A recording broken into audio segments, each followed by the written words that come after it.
रामलाई हराउनको लागि, रामलाई मार्नको लागि दुर्गा आमाले खेलिन् कसैले नसोचेको ठूलो खेल।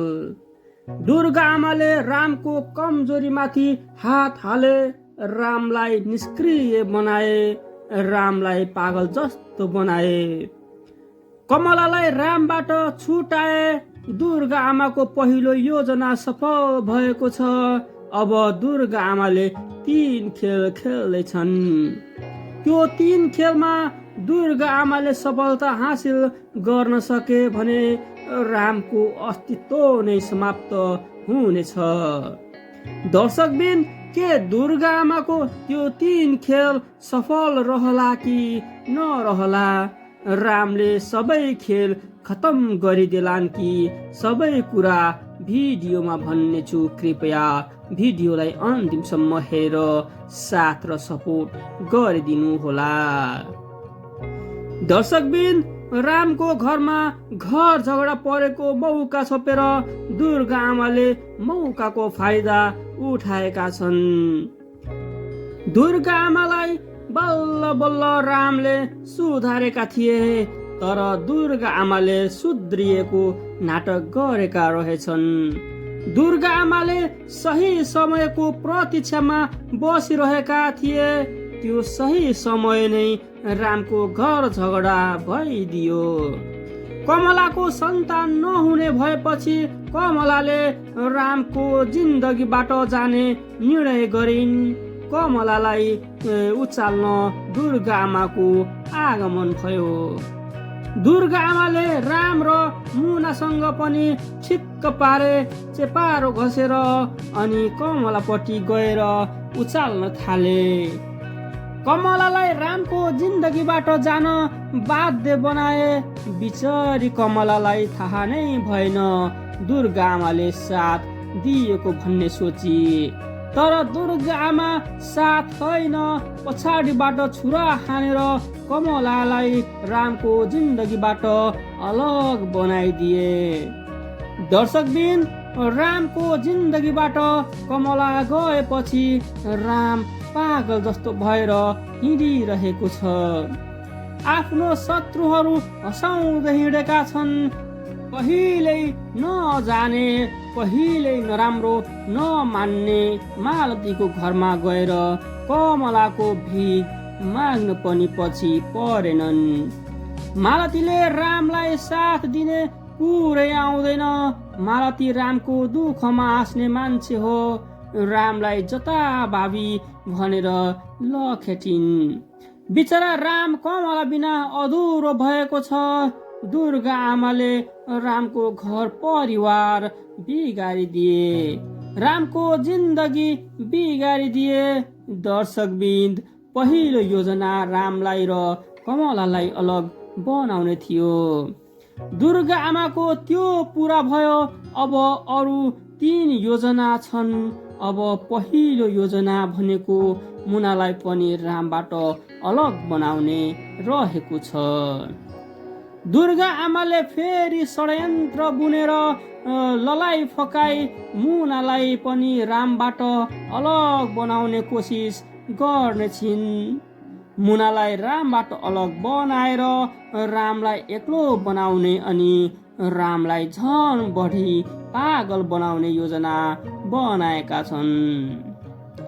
दर्शकबिन, दोस्रो योजना कमलाको अर्कै केटासँग विवाह गराइदिने रहेको छ। कमलालाई फकाएर आफूले केटा तयार बनाएर कमलाको विवाह आफूले खोजेको केटासँग गराइदिएर रामलाई चोट दिने काम दुर्गा आमाले गर्नेछिन्। दर्शकबिन, तेस्रो योजना रामलाई पागल बनाएर, रामलाई कमजोर बनाएर राममाथि हमला गर्नेछन्। रामको ज्यान लिने कोसिस गर्ने योजना बनाउनको लागि वीरजङ थापाको छोरो, एक खुनखार अपराधी विशाललाई र गुण्डाको नाइके शक्तिको छोरो बिक्कीलाई दुर्गा आमाले 2 करोड धरौटीमा जेलबाट बाहिर निकालेका छन्। विशाललाई र बिक्कीलाई अहिले लुकाएर राख्नेछन्, सही समयको प्रतीक्षा गर्नेछन्। यदि बिक्की र विशाललाई रामले अनि रामका गाउँलेहरूले देखे भने रामले सबै योजना थाहा पाउनेछ भन्ने सोचेर दुर्गा आमाले 2 जनालाई भूमिगत गराएका छन्। के दुर्गा आमाको यो योजना सफल हुन रामले दिएलान् त? अनि दुर्गा आमाको कुरा मानेर मुनाले रामलाई र रामको घर परिवारलाई छाडेर जालिन्।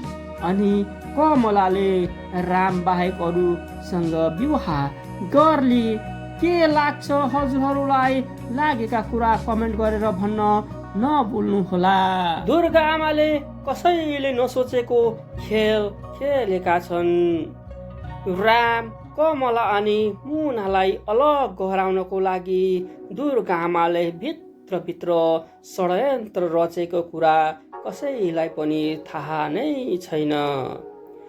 कमलालाई उचालेर राम विरुद्ध लगाए, रामसँग सम्बन्ध विच्छेद गराएर रामको जिन्दगीबाट निकालिदिए। रामको आदि शक्ति नै कमला थिइन्। कमलालाई रामको जिन्दगीबाट निकालेपछि राम एक्लो पागल जस्तो भएर हिँडेको छ। दुर्गा आमाको एउटा योजना त सफल भएको छ, अरू 3टा योजना बनाउँदैछन् दुर्गा आमाले। पहिलो योजना कमलालाई घरबाट निकालेका छन्, रामको जिन्दगीबाट निकालेका छन् भने दोस्रो योजना अब मुनालाई रामको जिन्दगीबाट निकाल्ने छन्। मुनालाई पनि रामसँग सम्बन्ध विच्छेद गर्न बाध्य गराउने छन्, फकाई फुलाई चेपारो घसेर। तेस्रो योजना कमलालाई रामबाट अलग बनाएपछि कमलाको अर्कै केटासँग विवाह गराइदिने योजना बनाएका छन्। के कमलाले अर्को विवाह गर्न मान्लिन्? दुर्गा आमाले यो खेल दुर्गा आमाको सफल हुने छैन जस्तो मलाई लाग्छ। कमलाले राम बाहेक अरू कसैसँग विवाह गर्ने छैन। विवाह पनि के अर्थमा गर्नु? कमलाको सन्तान हुने नै छैन। कमला विवाह गर्न राजी नै हुने छैन। दुर्गा आमाले खेलेको खेलमा पछि दुर्गा आमाले हार्नु नै पर्नेछ। अर्को योजना दुर्गा आमाको रामलाई पागल बनाएर, रामलाई कमजोर बनाएर राममाथि हमला गर्ने रहेको छ। राममाथि हमला गर्नको लागि वीरजङ थापाको छोरा खुनखार अपराधी जो बलात्कारको केसमा जेल गएका थिए, उसलाई 2 करोड धरौटीमा छुटाएर लिएर आएका छन्। अनि कुण्डाको नाइके शक्तिको छोरा बिकीलाई पनि छुटाएर लिएर आएका छन्। दुर्गा आमाले ठुलो षड्यन्त्र रचेका छन्। रामले पहिला नै दुर्गा आमालाई सुधारेका थिए, तर दुर्गा आमा सुध्रिएको जस्तो नाटक गरेका रहेछन्। दुर्गा आमा झन् ठुलो अपराधी बनेर आएका छन्। जब मुनाले थाहा पाउनेछन् आफ्नो आमाकै कारणले गर्दा आज आफ्नै घर न घाटको भएको छ भन्ने कुरा थाहा पाएपछि मुनाले के गर्ले? दर्शकबिन, कमला आफ्नो माइत गएकी छिन्। बिचरी कमलाको सौतेनी आमाले कमलालाई देखिसहन्न कमलालाई घरबाट फेरि निकालिदिएका थिए। कमला मर्न जान लाग्दा आफ्नो सौतेनी बहिनीले बचाएर ल्याएकी छिन्। सौतेनी बहिनी भए पनि कमलालाई निकै माया गर्ने छिन्। कमलाको बाबाले पनि कमलालाई आफ्नै छोरा समान गरेर राखेका रहेछन्। तर कमलाको सौतेनी आमाले कमलालाई घरबाट निकाल्ने आदेश दिएर गएका छन्। तर कमलाको बाबाले कमलालाई निकाल्ने छैनन्। कमला जसरी भए पनि लडेर भए पनि त्यही घरमा बस्नु पर्नेछ। कमलाले गल्ती त गरेकै हुन्, रामसँग सम्बन्ध विच्छेद गर्न नहुने थियो। रामसँग मुनालाई नजिक बनाएर आफ्नै घरमा बस्नु पर्ने थियो। कमलाकै गल्तीको कारणले गर्दा घरमा ठुलो सङ्कट छाएको छ। अब दुर्गा आमाले आफ्नो बल प्रयोग गर्नेछन् अनि रामलाई हराउने कोसिस गर्नेछन्। राम कहिल्यै नजाने घरमा गएका छन्। मालतीसँग बिन्ती पनि गरेका थिए कमलालाई फर्काएर ल्याउनको लागि। तर मालती रामको दुःखमा हाँस्ने मान्छे कहाँ मान्थिन् र झन् रामलाई नाना थरी भनेर त्यहाँबाट लखेडिदिएका छन्। बिचरा राम जता गए पनि एक्लो भएको छ। अब रामले बिस्तारै बिस्तारै रहस्य खोल्दै जानुपर्नेछ, रहस्य पत्ता लगाउँदै जानुपर्नेछ। रामले नसके मुनाले भए पनि अब पत्ता लगाउनु पर्छ आफ्नो घरमा कसको आँखा लागेको छ भन्ने कुरा। अनि हजुरहरूलाई के लाग्छ, मुनाले सबै कुरा पत्ता लगाउलिन् कि राम पागल जस्तो भएको जस्तो गरेर रामले नि पत्ता लगाउलान्? हजुरहरूलाई के लाग्छ? हजुरहरूलाई लागेको कुरा कमेन्ट गरेर भन्न नभुल्नुहोला। अनि यतिसम्म हेरेर साथ सपोर्ट दिनुभयो त्यसको लागि धेरै धेरै धन्यवाद।